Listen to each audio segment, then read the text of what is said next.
Hi everyone, I'm Wendy and today I'm showing you a whole food plant-based version of one of my favorite childhood treats, monkey bread. My mom created this recipe and I'd say it's a little more intermediate and in-depth than my usual quick and easy recipes, but it's a perfect dessert to bring for a special occasion like holiday celebrations or family gatherings. So let me show you the swaps that my mom makes to turn this traditionally high-fat, high-sugar dessert into a whole food plant-based treat. Typically, monkey bread is made with canned biscuits, which are made of refined flour, oil, and sugar. Instead, I'll be using a variation of my mom's whole wheat bread recipe to make a whole food dough. It starts by proofing the yeast. You'll use 1 cup of warm water. It's a good idea to check the temperature and make sure it's no more than about 100 to 110 degrees Fahrenheit. If it's too hot, it can kill the yeast and your bread won't rise. Then sprinkle 2 teaspoons of dry active yeast to the top of the warm water, but don't mix it in. I just used 1 packet of yeast, which is usually just a little more than 2 teaspoons. Let this set for about 15 minutes to activate.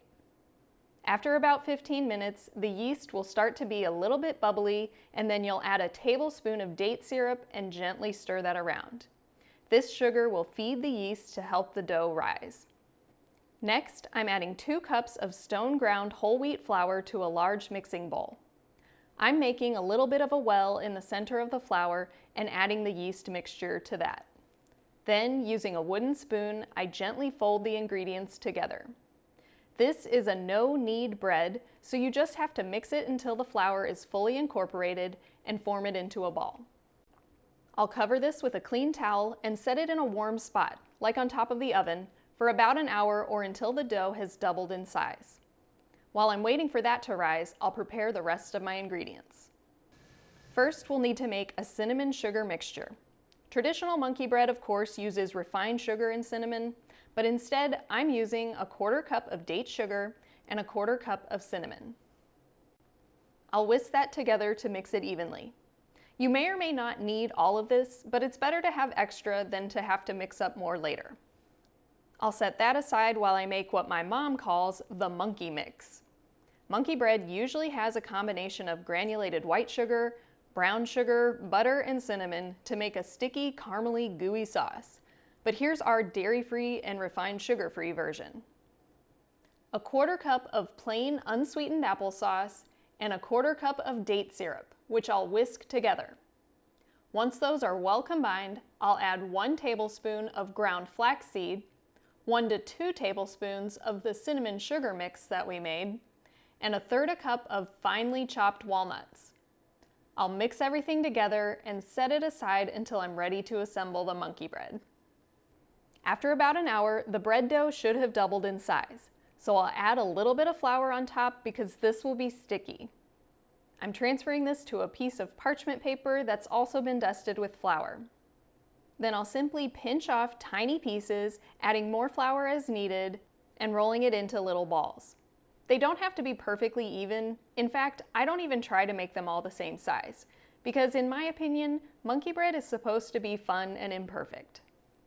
So I make these anywhere from about a 1/2 inch to 1 inch in size. The smaller you make the pieces, the more cinnamon sugar you'll use and the sweeter the final dessert will be. Once you have all those rolled out, we're ready to assemble. I'm using a silicone loaf pan. Monkey bread is traditionally made in a bundt pan, and of course you could use one, although you might want to double the recipe if you are using a bundt pan. And if you're not using a silicone pan, I do recommend lining it with parchment paper because the monkey bread may stick. First, I'm adding about 1/3 of the monkey mix to the bottom of the pan. Then roll the balls of dough in the cinnamon sugar mixture to generously coat them and lay them out in the pan. We're going to be making 2 layers, so you'll use half of the dough here. Then spread half of the remaining monkey mix on top of the first layer of dough and then repeat to make a second layer, rolling the remaining pieces in the cinnamon sugar and layering them in the pan. Finally, you'll spread the rest of the monkey mix on top. As you can see, I have some leftover cinnamon sugar. If you wanted to, you could roll all of the dough in the cinnamon sugar before making your layers, and then you can add this leftover cinnamon sugar to the monkey mix to make it even sweeter. I find that it's sweet enough without adding all of this. So if you have extra, you can save it for the next time you make monkey bread. Then I'll put this in the oven at 150 degrees Fahrenheit, or the lowest temperature that your oven will go. Mine only goes down to 170, so that's what I did.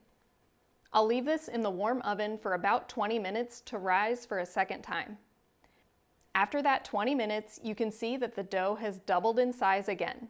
So now I'll bump up the temperature to 375 degrees Fahrenheit and bake for 20 minutes. After that, the monkey bread should be done. I'll set this on a cooling rack, and then you can simply scoop the pieces out, or if you let it cool completely, then you can flip it out of the pan and peel the pieces apart. Hit the thumbs up if you love monkey bread, and if you've been looking for a whole food plant-based version of this decadent treat, I hope you'll give this recipe a try. Thanks for watching, and I hope to see you next time.